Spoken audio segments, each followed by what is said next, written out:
사랑의 하나님, 은혜를 감사합니다. 추운 날씨 가운데도 우리 교회를 기억하시고 예배하게 하시고 예배를 받아주시니 감사합니다. 사도행전의 말씀을 통해 우리 교회가 나아가야 할 길을 밝히 보여주시옵소서. 말씀을 통해 깨달아 알 수 있도록 도와주시옵소서. 예수님의 이름으로 기도합니다. 아멘. 사도행전 17장은 데살로니가 또 베레아 또 아덴 지역에서 사도 바울 일행이 어떻게 복음을 전하고 또 어떤 열매를 맺었는지에 대한 이야기를 우리에게 들려주고 있습니다. 사도행전을 기록한 누가는 사도 바울이 데살로니가의 한 회당에서 복음을 전했을 때 이제 몇몇 유대인들 그리고 경건한 헬라인의 큰 무리가 또 적지 않은 귀부인들이 바울과 신라를 따랐다 이렇게 말하고 있습니다. 바울과 신라를 따랐다는 말은 복음을 들었다 그리고 예수님을 믿기로 작정했다 이렇게 해석을 할 수가 있겠죠. 빌립보를 떠난 바울 일행은 마게도냐에서 가장 부유하고 또 영향력 있는 도시들 중에 하나인 데살로니가 지역에 들어가게 됩니다. 데살로니가 지역은 바로 우리가 데살로니가 전서와 데살로니가 후서로 알고 있는 그 데살로니가 지역입니다. 사도 바울은 이곳에 교회를 개척하고요. 그리고 떠난 후에 데살로니가에 편지를 썼는데 그것이 바로 데살로니가 전서 그리고 데살로니가 후서인 것입니다. 데살로니가는 항구 도시였고요. 그리고 로마로 가는 그 고속도로 그 상에 있었기 때문에 아주 번화한 그리고 경제적으로 풍요로운 국제 도시였습니다. 따라서 아주 다양한 지역에 사람들이 모여들었고요. 그리고 그 다양한 지역의 사람들이 가지고 들어온 많은 종교들로 이 데살로니가 지역이 아주 가득한 그런 우상 숭배가 만연한 그런 도시였습니다. 그런데 이 가운데 당연하죠. 이 큰 국제도시에 유대인들도 당연히 들어와 있었고 유대인들이 많은 곳이면은 당연히 회당도 있었습니다.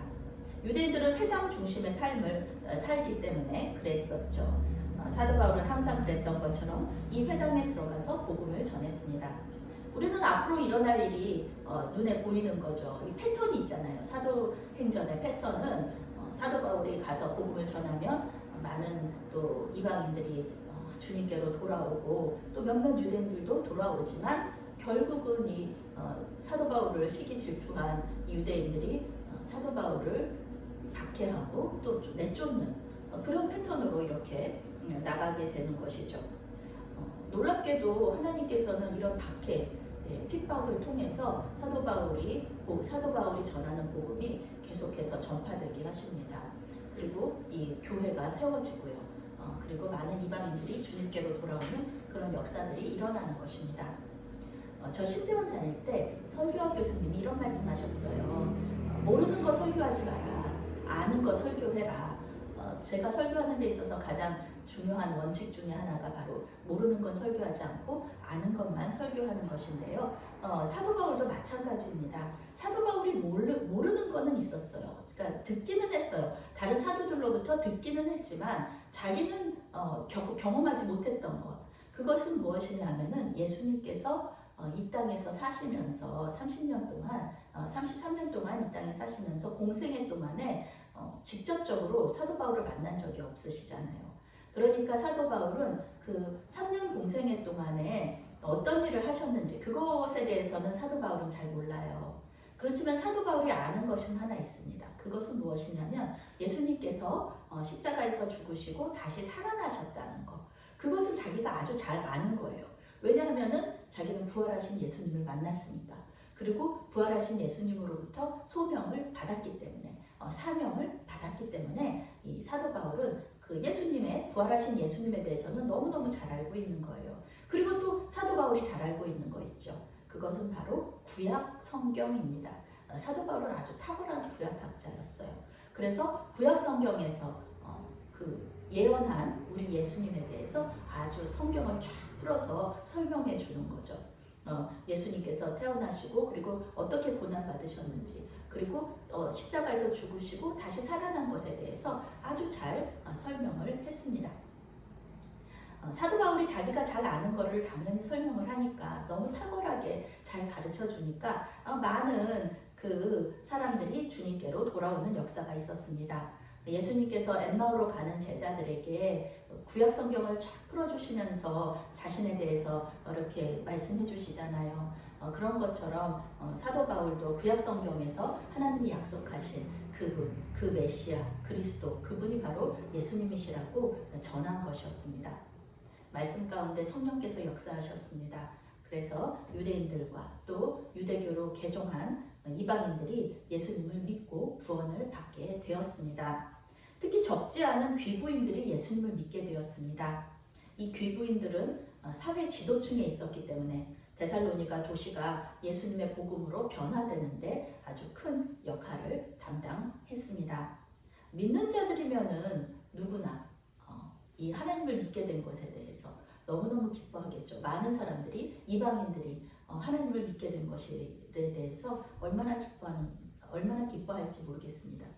저도 우리 교회가 아닐지라도 또 우리 교단이 아닐지라도 정말 교회들이 부흥하고 성장하고 많은 사람들이 또 교인이 되고 또 예수님을 믿고 이렇게 된다 그러면 너무너무 기쁜 거죠.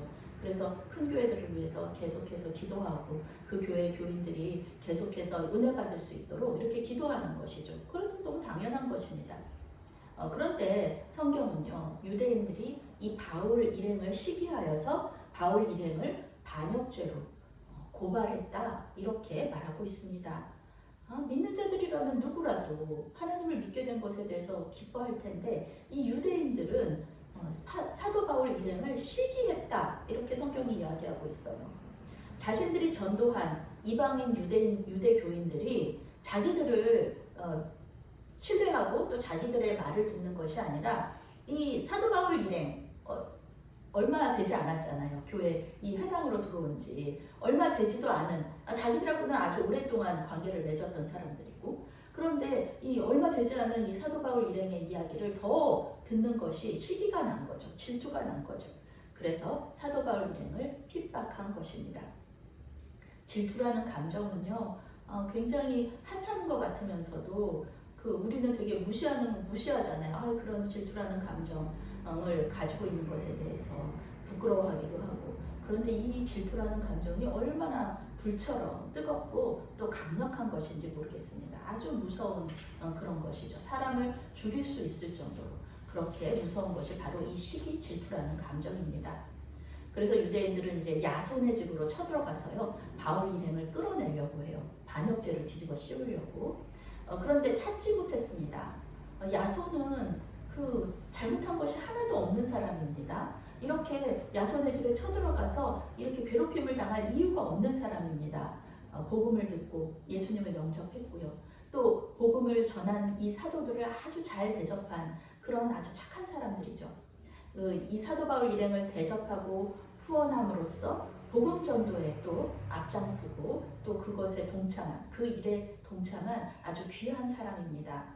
그런데 사도 바울 일행은 이 야손과 같은 동역자들 덕분에 더 복음을 잘 증거할 수 있었는데 이 유대인들, 이 데살로니가 지역에 사는 유대인들은 이 야손이 무슨 아주 배신자같이 느껴지는 거예요. 그래서 다른 믿는 자들을 이 야손과 함께 끌고 가가지고 천하를 어지럽게 하는 자들이라면서 고소합니다. 본인들이 이 지역을 어지럽히고 있으면서 이 야손과 같은 이 착한 사람들을 반역자들이라고 하면서 이렇게 괴롭히는 것이죠. 로마 제국은 황제 숭배를 했잖아요. 황제가 신이란 말이에요. 그런데 이 기독교인들은 황제는 신이 아니다. 우리에게 하나님은 오직 예수님뿐이다. 이렇게 얘기를 하니까 이렇게 걸고 넘어지는 것이죠. 반역자라고 얘기하는 것입니다. 데살로니가의 정치 지도자들은요, 이 야손과 이 사도 바울과의 이런 모든 관계들, 이런 유대인들과의 갈등, 이런 것이 정치적인 문제가 아니라고 생각하고 있어요. 무슨 말이에요? 그냥 종교적인 문제일 뿐이잖아요. 그런데 이게 종교적인 문제를 반역으로 걸고 넘어가는 거는 정치적으로 걸고 넘어가는 거거든요. 그러니까 다른 반역죄가 아니라는 걸 알고 있으니까 그냥 이 보석금을 받고 풀어주게 됩니다. 반역죄로 걸면은요, 함부로 이렇게 그 사람들이 풀어줄 수가 없잖아요. 아무리 종교적인 문제라고 할지라도. 그러니까 이 보석금을 이렇게 받고 풀어주게 됩니다. 여기서 말하는 보석금은요, 우리가 지금 현재 그 법에서 얘기하는 실정법에서 이야기하는 보석금과는 다른 의미입니다. 보석금은 이제 앞으로 있을 재판에 출석하겠다는 것을 보증하는 그런 돈이 바로 보석금이잖아요. 그런데 오늘 성경 속에서 나오는 보석금은요, 사도 바울 일행이 이제 더 이상 데살로니가 지역에서는 복음 전도 활동을 하지 않겠다라는 그런 것을 보증하는 보석금입니다. 더 이상 데살로니가를 소란하게 하지 않을 것이라는 것을 약속하는 돈입니다. 그러니까 이제부터는 어떻게 되나요? 이제 사도 바울 일행은 데살로니가 지역에서 더 이상 복음 전도할 수 없고 추방당하는 거나 마찬가지죠. 다시는 돌아오지 못한다. 다시는 들어오지 못한다. 라는 것을 보증하는 돈이 바로 이 보석금이라는 것입니다.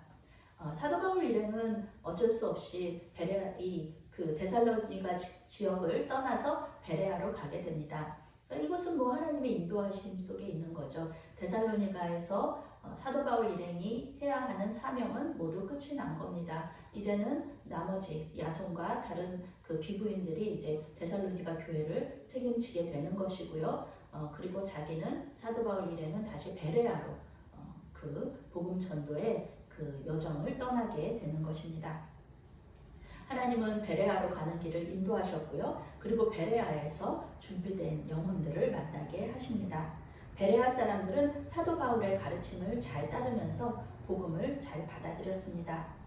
그런데 베레아 사람들 하면은 또 우리가 그 아주 유명한 그런 특징들이 있잖아요. 그것은 무엇이냐면은 데살로니가 사람들보다 더 신사적이었다. 데살로니가 사람들보다 더 신사적이었다. 더 고상했다. 라는 것이죠. 간절한 마음으로 말씀을 받고 그리고 그것이 그러한가 하여 날마다 성경을 상고했다. 이렇게 말하고 있습니다. 신사적이라는 것이 뭐 젠틀하다 그런 뜻이 아니고요. 여기서는 날마다 성경을 읽고 묵상하는 말씀을 듣고 진짜 그런가 묵상하는 그런 사람들이었다. 간절한 마음으로 말씀을 받았다. 라는 사람들입니다. 신사적이라는 말, 이 고상하다, 또 관대하다, 또 고귀한 혈통을 가지고 있다, 그런 뜻을 이 원어적으로 가지고 있습니다. 이런 고상하고 그리고 아주 관대한 이 사람들, 신사적인 이 사람들은 말씀을 듣는 것만 가지고 이렇게 끝나는 것이 아니었던 거예요. 사도 바울의 말씀은 듣기가 좋았겠죠. 아주 공부 좋아하는 사람들, 이 베레아 사람들은 아주 공부 좋아하고 배우는 거 좋아하는 사람들이었을 거예요. 그런데 그냥 단지 공부하고 배우는 것, 그것으로 만족한 사람들이 아니었다는 거죠. 저희 신대원 다닐 때 중국의 유명한 대학에 계신 교수님들이 오신 적이 있는데요. 이분들은 기독교 학을 공부하신 분들이에요. 학문으로 기독교를 공부하시는 분들이에요. 아주 똑똑하신 분들이죠. 중국에서 가장 유명한 대학들 중에 하나에서 오셨으니까. 그런데 그분들이 예수님을 믿느냐? 그건 전혀 다른 문제인 거예요. 그 교수님들은 예수님을 믿지 않아요. 그저 기독교를 그냥 학문적으로만 알고 있는 거예요. 학문적으로만 배우는 거예요. 이 베레아 사람들은 그런 분들이 아니었다는 거예요. 그런 사람들이 아니었다는 거예요. 공부를 좋아하고 성경을 읽고 간절한 마음으로 그 뜻이 무엇인지 생각하는 것이 단지 이 지적인 호기심을 충족시키려는 그런 마음이 아니라 예수님을 더 알고 예수님을 더 잘 믿으려는 마음으로 이 성경을 공부했다는 것입니다. 성경을 읽으면서 자신들이 들은 말씀을 확인하고 또 더 깊이 묵상했다는 것입니다. 영어 성경은요, 베레아 사람들이 날마다 성경을 공부했다 이렇게 번역하고 있습니다. 여기서 말하는 성경은 물론 구약 성경이죠. 성경은 우리의 믿음이 성장하기 위해서 아주 중요하다. 성경 공부하는 것이 아주 중요하다라는 것을 오늘 말씀에서 또 보여주고 있는 것입니다. 왜냐하면요, 우리는 성경을 믿는 사람들이잖아요. 성경 속에서 말씀하신 것을 하나님의 말씀이라고 믿는 사람들이기 때문에 우리 믿음의 근거가 성경에 있기 때문에 성경을 공부하는 것, 성경을 읽는 것은 굉장히 우리에게 중요한 것입니다. 요즘 유튜브에 아주 설교들이 넘쳐나고 있죠. 듣기에 좋은 설교가 있어요. 그런데 듣기에 좋은 설교가 반드시 좋은 설교는 아니다. 듣기에 좋은 설교가 반드시 성경적인 설교가 아니다라는 것을 우리는 항상 분별할 수 있어야 합니다. 딱딱한 음식보다는 부드러운 음식이 우리 입에 참 좋아요. 먹기에 참 편합니다. 그러나 그런 것처럼 그 성경을 읽는 것보다는요, 설교를 듣는 것, 남이 이렇게 씹어서 먹여주는 그런 설교를 듣는 것이 우리에게 우리 귀에는 더 편해요. 그러나 성경에 근거하지 않은 신학이나 또 세상 학문에 근거한 설교, 그것이 들어가 있다 그러면은요, 그 설교는 우리의 귀에는 즐거울지 모르지만 우리의 영혼에는 절대로 도움이 되지 않는 것입니다. 그래서 우리는 성경을 읽고요, 그 설교가 정말 맞나 틀리나 베레아 사람들처럼 그것을 분별할 수 있는 능력을 가지고 있어야 됩니다. 설교가 그 성경적인가 아닌가를 알아차릴 수 있어야 되는 것이죠.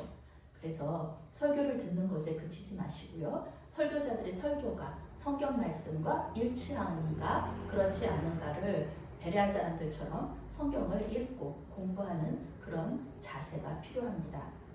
성경을 읽다가 이해 안 되는 부분이 있을 수 있어요.